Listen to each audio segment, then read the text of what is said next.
Hello there guys, welcome to another of my videos. So I'm going to be giving you my post-match reaction from the Manchester United-Chelsea game. So yesterday it ended Manchester United 0, Chelsea 0 at Old Trafford. Was a poor game, to be fair, not many chances in it. We have failed to win our opening 3 home league games to a season for the first time since 1972-73. So we have registered 1 point from 9 at home so far this season. Now, I thought one of our best players was Marcus Rashford. He had 2 fantastic chances in the game, one in the first half and one right near the end of the game. To be fair, it was 2 fantastic saves from Mendy. Juan Mata, he also had a very good chance in the game. Mendy produced another fantastic save. But prior to that, I thought Juan Mata was quiet in the game. David De Gea, he didn't really have nothing to do in goal. Made 2 straightforward saves. Maurice James' free kick. And also made a straightforward save to deny Christian Pulisic. And Wan-Bissaka, I don't think he was too bad. Defensively quite good. Made some good tackles. And I thought he stopped Werner and Pulisic from cutting in on that right-hand flank. So I'll credit him for that. Harry Maguire, he was lucky not to give a penalty away in the game because Harry Maguire had pulled back as Biliqueta. VAR obviously intervened, but obviously, they decided not to give the penalty. Harry Maguire, though, wasn't too bad. Made some good blocks in the game. Victor Lindelof won some good headers. Luke Shaw, I thought, Reece James had Luke Shaw in his pocket, if I'm going to be quite honest with you. Luke Shaw obviously got a yellow card in the game. Defensively, Luke Shaw was quite good, but he didn't really show much attacking intent. Fred and McTominay played. That's the 3rd game in a row that they've started for Manchester United. McTominay, I think he was quite good. I like the way that he broke up the play in that midfield. Fred, I think he was a bit wasteful in possession, was Fred. Bruno Fernandes, he looked dangerous at times when he had the ball, but I thought prior to that, he was quite quiet, was Bruno Fernandes. So, yeah. Solskjaer did go with the 4-2-3-1 formation. You can say that he got it wrong. Daniel James, he started the game. I'm surprised that Daniel James started. I don't think he had too much of a good game. Didn't really have that end product, did Daniel James. Wasn't really good in the attacking third of the pitch. I'm also surprised that Juan Mata started, to be honest with you, on that right-hand side. Obviously, Juan Mata was reuniting with his former club, Chelsea. Pogba, he didn't start, but he obviously came on in the game. Donny van de Beek, he played no part at all. Donny van de Beek has not yet made his full debut for the football club. But Solskjaer was saying prior to the game about Donny van de Beek that, he's trying to settle in and, he wants to adapt. He needs to adapt, yeah. I think Solskjaer's considering what would Donny van de Beek's best position, what his best position would be. He can play in like 3 different roles, can't he? But Donny van de Beek's predominantly a box-to-box midfielder, isn't there? Alex Telles, he didn't play any part. I thought he would have been making his Premier League debut yesterday for the club. Axel Tuanzebe, I said on the preview, didn't I, prior to this game, that he should have been given another chance because Axel Tuanzebe was very, very good in Paris. That was his first start for Manchester United in 10 months. And Solskjaer was talking about him prior to the Chelsea game. And he said that he's challenging Axel Tuanzebe to add consistency to ensure that he has a long career with Manchester United, and Solskjaer's obviously hopeful that he stays injury-free.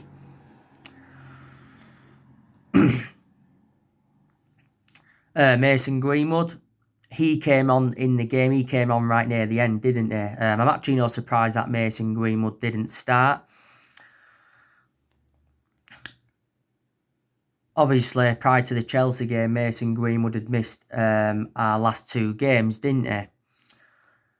Don't forget Solskjaer defended Mason Greenwood and blasts our ex-players for criticising him. Solskjaer also denied that Mason Greenwood's timekeeping was poor. We had a few issues with Mason Greenwood though before the start of the season. Edinson Cavani, he came on and made his debut for the club. Edinson Cavani nearly scored with his first touch. Also had a shot blocked from Thiago.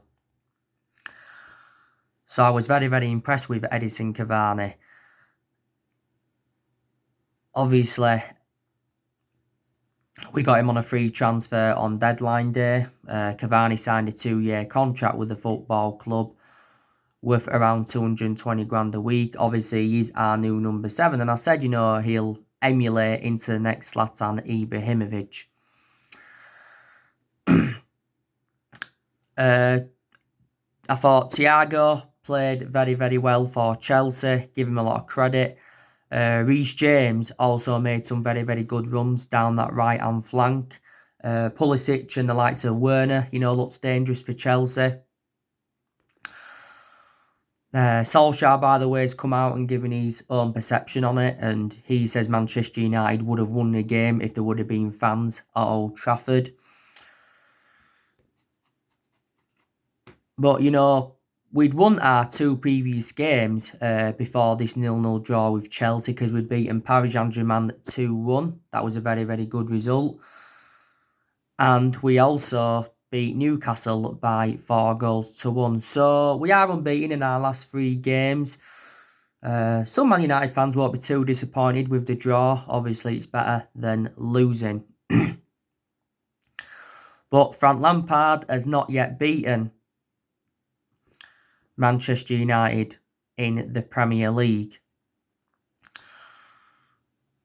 We did play Chelsea 4 times last season,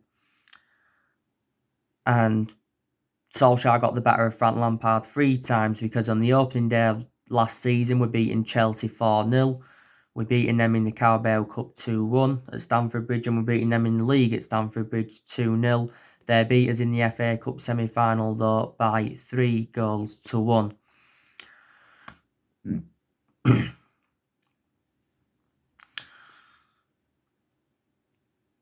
Obviously, you've got Ole Gunnar Solskjaer. That's in his 2nd season as Manchester United manager. You've obviously now got Frank Lampard. That's in his 2nd season as Chelsea manager. Chelsea haven't enjoyed the best of starts to the season. You'd thought they'd be much more of a commanding position than they're in, because Chelsea made some very, very good signings in the summer transfer window. They spent over £200 million. They brought Kai Havertz in, they brought Ben Chilwell in, they brought Milan Sarr in, Thiago Silva, Mendy, they brought Ziyech in back in February, and they also brought Timo Werner in. So now Chelsea have obviously beaten Palace, they've beaten Brighton, they've drew with West Brom 3-3, they lost to Liverpool, they got knocked out of the Carabao Cup against Tottenham, they drew with Sevilla 0-0, and they've just drawn with us 0-0. I don't know if Frank Lampard is the right manager for Chelsea. Obviously, reflecting on how long he's been at Chelsea, he's gained managerial experience. I said the same thing with Solskjaer, didn't I? But Chelsea's his second club in his managerial career, because before he was at Chelsea, he was at Derby, wasn't he? Chelsea, have sacked a lot of managers in a short period of time, like I mentioned on the preview. Obviously, they sacked Maurizio Sarri. Maurizio Sarri only got given one season, at Chelsea. But Sarri, in his first season at Chelsea, got them to the League Cup final, loss, but he did win the Europa League with Chelsea. They had Antonio Conte. They should have kept him, really. He won the Premier League in his first season. They had Mourinho, Chelsea, had 2 spells with Chelsea. They had the likes of Di Matteo, Gus Higgins.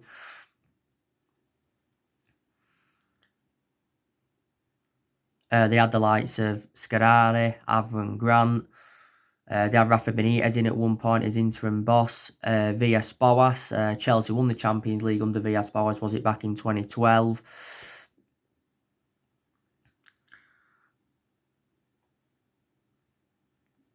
And they had Carlo Ancelotti as well, don't forget, back in 2010. But yeah, like I said, I wanted Manchester United to win this game against Chelsea. I really, really did. And I fancied us to win it because our record against the top 6 side has been good since Ole Gunnar Solskjaer got appointed in as Manchester United manager. Now, we might as well go into the player ratings now. I'm going to give David De Gea a 6 out of 10, like I mentioned. Didn't really have nothing to do. It was obvious David De Gea was going to start this game, because obviously David De Gea is going to remain our number 1 for this season. This season is David De Gea's 10th season at Manchester United. He has made over 400 appearances for the club in all competitions. 300 odd of those appearances have come in the Premier League.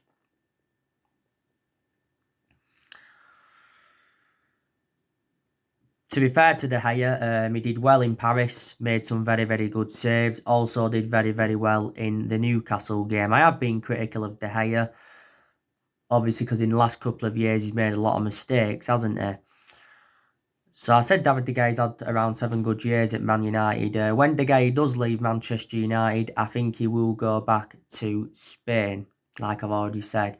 Wan-Bissaka, I'm going to give him a 7 out of 10. Like I said, I thought he made some good tackles, stopped Werner and Pulisic from cutting in on that right-hand flank. 3 good games now for Bissaka in a row, because I thought he was very, very good against PSG, and he was also very, very good against Newcastle.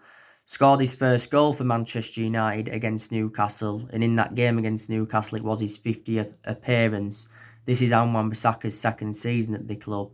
Victor Lindelof, I'm going to give him a 6 out of 10. Like I said, he did win some good headers. He was defensively quite good as well throughout the game. Lindelof has improved recently, to be fair. Lindelof's enjoyed around 3 years or so at Manchester United. Got him from Benfica back in 2017 for around £31 million. Harry Maguire, going to give him a 6 out of 10. Like I said, he did make some imperative blocks in the game. Defensively good at times. But like I said, Harry Maguire was lucky to not give a penalty away. Obviously, Harry Maguire is our captain. There's a lot of Manchester United fans that have said, we should take the captaincy off Harry Maguire. Harry Maguire was much better in the Newcastle game than he was there yesterday. Solskjaer was saying prior to the Newcastle game, he's backing Harry Maguire to bounce back from his early season troubles, because don't forget, Harry Maguire has been injured recently. He got sent off in England's 1-0 defeat to Denmark, and plus he had that incident in Greece the other month. As it stands at the moment, Harry Maguire is our most expensive signing. Second most expensive signing, and the most expensive centre-half in the world, because we got Harry Maguire in a deal worth £80 million from Leicester. Luke Shaw, he's going to get I'd say 6 out of 10 again. Like I said, he was pocketed by Reece James quite a lot. Like I said, got a yellow card in the game. Lacked that attacking intent, but I thought defensively did quite well, Luke Shaw.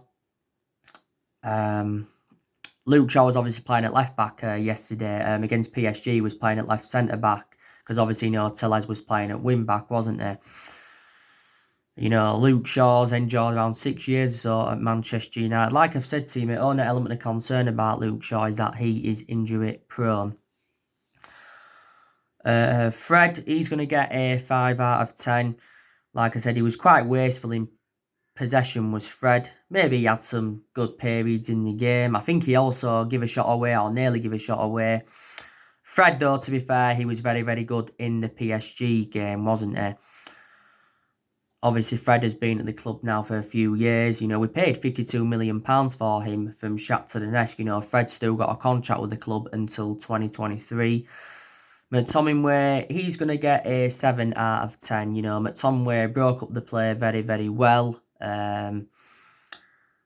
His passing was also quite good. So I'll give McTominay credit. I thought McTominay was also very, very good in the PSG game. He really, really was. And I know I've been critical of McTominay before. Obviously, just after the first lockdown, McTominay signed a 5-year deal with Manchester United.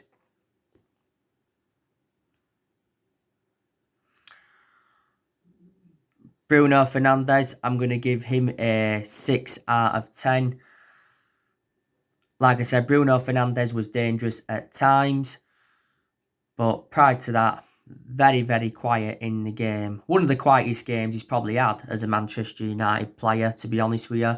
Bruno Fernandes has enjoyed around 9 months or so at the football club. The vast majority of Bruno Fernandes' goals have come from the penalty spot.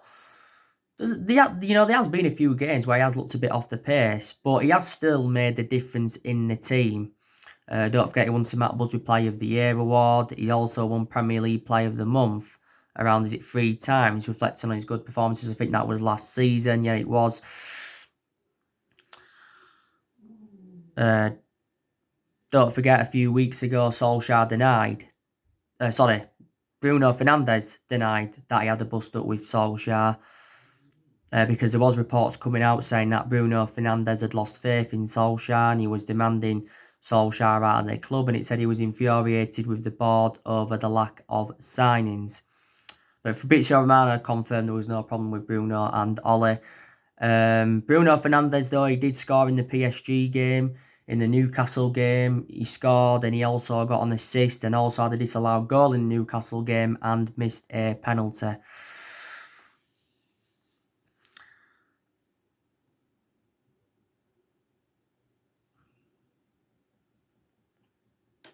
Juan Mata, he's going to get a 6 out of 10 also. Like I said, he had a good chance in the game, produced a fine save from Mendy, but prior to that didn't really do much. But there again, Mata didn't really receive the ball a lot, did he? I said, didn't you, on my preview, he was going to be involved. I didn't actually expect him to start, though, Juan Mata. But Juan Mata still done well this season. He did well in both of our Carabao Cup games against Luton and Brighton, got man of the match in both of them games. He also did well in the Newcastle game. Juan Mata's had a good career at Man United. He's enjoyed around 6 years at the football club. He scored, 50 goals in 259 appearances in all competitions. The other week, he rejected an 18 million a year contract offer to play in Saudi Arabia. We paid just under £40 million for Juan Mata from Chelsea back in 2014. Daniel James, he's going to get a 5 out of 10. Didn't have that end product like I mentioned earlier on. Couldn't really get them runs in behind. Like I said to you, I was very, very surprised that Ollie selected Daniel James. I really, really was. I think, we could actually offload Daniel James next year. Well, we'll put him out on loan, obviously. Don't forget, during the summer transfer window, there was rumours of James leaving, and he said, Leeds United were the ones that were interested in him. We got Daniel James in June last year. We got him for around £18 million, and he signed a 5-year contract with the football club. Did Daniel James. Marcus Rashford, he's going to get a 7 out of 10. Like I said, Rashford was one of our best players, mentioned that earlier on. You know, Rashford had 2 fantastic chances that produced 2 fantastic saves from Mendy. I thought Rashford also looks dangerous. He got some, you know, good runs there. And I said, you know, to you, didn't I, that Rashford's really, really improved under the Ole Gunnar Solskjaer era. He was the hero in Paris recently. And second time he'd scored late on in Paris. In the Newcastle game, Rashford had got 2 assists and also got his name on the score sheet. Rashford's obviously had a few injuries. Obviously, he had an ankle injury before the start of this season. Also had a back injury last season when he was out for a couple of months. Mason Greenwood, can't really give you a rating on him because I think he came on too late to make an impact in the game.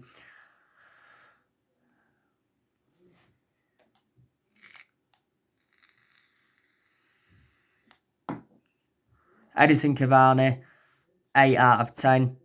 Made a fantastic impact when he came on. Like I said, nearly scored with his first touch. Also had a shot blocked from Thiago. And Paul Pogba, 5 out of 10. Don't think he made the best of impacts when he came on. So that is your player ratings. Now, our next game is RB Leipzig in the Champions League. It's our second game in the group stage.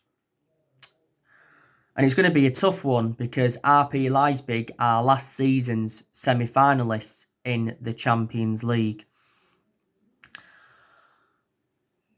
And I presume that Solskjaer will be making changes from the 0-0 draw with Chelsea yesterday. After RB Leipzig, it's Arsenal. That's going to be another tough game. Then after them, it's Istanbul Başakşehir. That's our other game in the group. And then after that, it's Everton. So we've got tough games coming up, and games are coming up thick and fast. But like I've already said to you, I think Man United look more effective with 3 at the back. You know, look what happened against PSG. You know, Solskjaer started with a 5-3-2 formation. Look, we beat PSG. We reverted back to the 4-2-3-1 yesterday and we drew 0-0. But since Solskjaer got appointed in as Man United manager anyway, he's gone a lot with that 4-2-3-1. A few times he's gone with 3 at the back. And a few times I think he has gone with that 4-3-3 formation. Now, I still think, you know, Ole Gunnar Solskjaer's job is safe for now, even though we didn't beat Chelsea. You know, maybe if Chelsea would have won that game, then maybe the pressure would have been back on him. Now, there'll still be some Manchester United fans obviously demanding him out of the club. You know, there'll be Manchester United fans as well saying that, you know, he deserves more time at the football club. I've said, you know, Solskjaer's got to improve his decision making, you know, because that's what he's letting him down. Because in a lot of his games at Manchester United, he's been very tactically naive. But on the other side of things, his games where he showed a lot of tactical flexibility. It's been a lot in the big games where he showed tactical flexibility. You know, a few weeks ago, obviously after that 6-1 defeat to Tottenham, you know, Solskjaer was under serious pressure at the football club, and obviously there was talks of Mauricio Pochettino coming in. There was also talks of Massimiliano Allegri coming in. Well, we were seeing Massimiliano Allegri as an alternative to Pochettino. But reflect on them wins against Newcastle and PSG, the pressure eased off him, didn't it? Solskjaer's managed nearly 100 games, or is it 100 games now he's managed as Manchester United manager? He has won over 50 games though as Manchester United manager. Solskjaer's been Manchester United manager now for almost 2 years. He's got a contract with the football club until 2022. I don't know if he's going to see out his contract. We'll have to see where it goes from this 0-0 draw with Chelsea. But obviously from that 2-1 win against PSG, we was obviously looking to build on that. We appointed Solskjaer in December 2018. He's been permanent Man United manager since March 2019, hasn't he?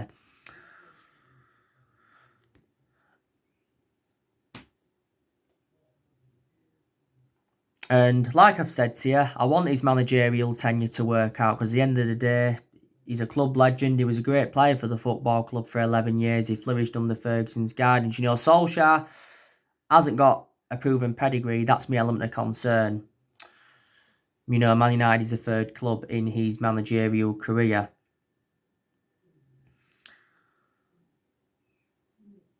But I said to you at the start of this season, what would represent a good season for Man United, and that would be to finish in the top four and win a trophy. I want us to win a trophy because we've not yet won out in terms of silverware under Solskjaer, and we haven't won a trophy for over 3 years. Obviously, I credited Solskjaer last season because last season he got us qualification for the Champions League, also got us third, and he guided us to 3 semi-finals.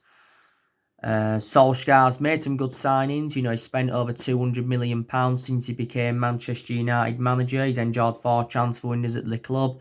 We've seen a lot of players depart the club since he got recommended in. I also like the way that Solskjaer's promoted the youth and all of that. So these positives to take.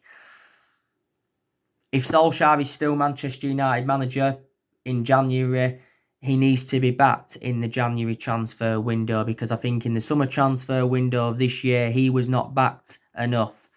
Main explanation is because we missed out on all of Ole Gunnar Solskjaer's priority targets. We missed out on a lot of targets in general.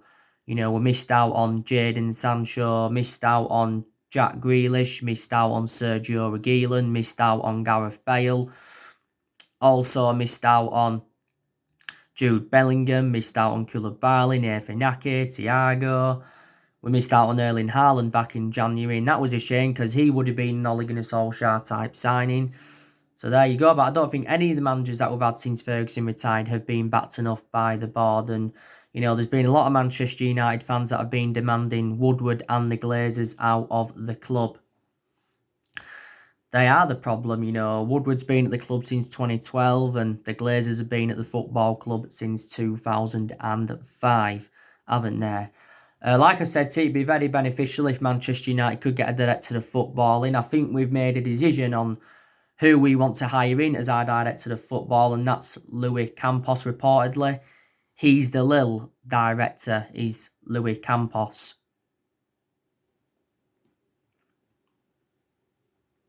He's the Lille director, yeah. I think he's former Monaco director, and I think he used to be a scout at Real Madrid. We've been in the process of trying to get a director of football in since the Jose Mourinho era. There was a few former Manchester United players linked with that director as well, but it is one of the structural changes that we do need at the football club, definitely.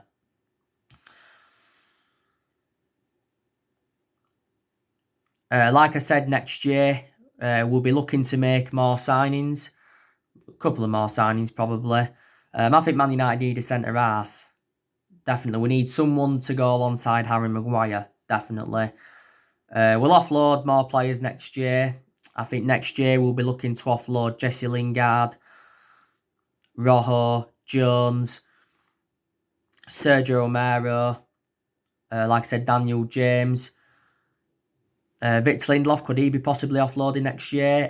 Pogba, there's a good chance he could leave the football club next summer. Juan Mata, he could be offloaded next year. Even Matic, he could be offloaded next year because Nemanja Matic has now lost his place in the team. Matic didn't play any part yesterday. Chelsea's obviously his former club. Matic sure did have some good games towards the end of last season. De Gea could possibly go next summer. I can't assure he'll go next summer, but he could do. Or he could stay for at least another season, couldn't he? Depends on, if he keeps his good run of form up, But yeah, players will be offloaded next year. Eric Bailly, as you all know, he's out for 3 to 4 weeks because he's got a muscle injury. That was confirmed by Solskjaer after the PSG game, was it? And that's my element of concern about Bailly. He's injury prone. Lingard, I think he's been out with a knock. I think Phil Jones is still out, by the way.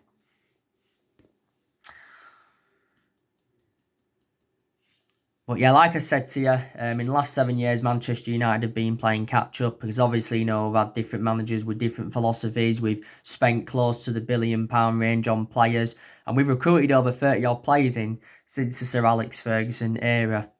We haven't won the Premier League since 2013, so last time won it was in Ferguson's last season. So yeah, and we've only won 4 trophies since Ferguson retired, and that was the FA Cup and the Van Gaal, the Europa League, the League Cup, and the Community Shield under Jose Mourinho. But in the entirety of our history, I think we must have won around 60 odd trophies. I think since Ferguson retired, since the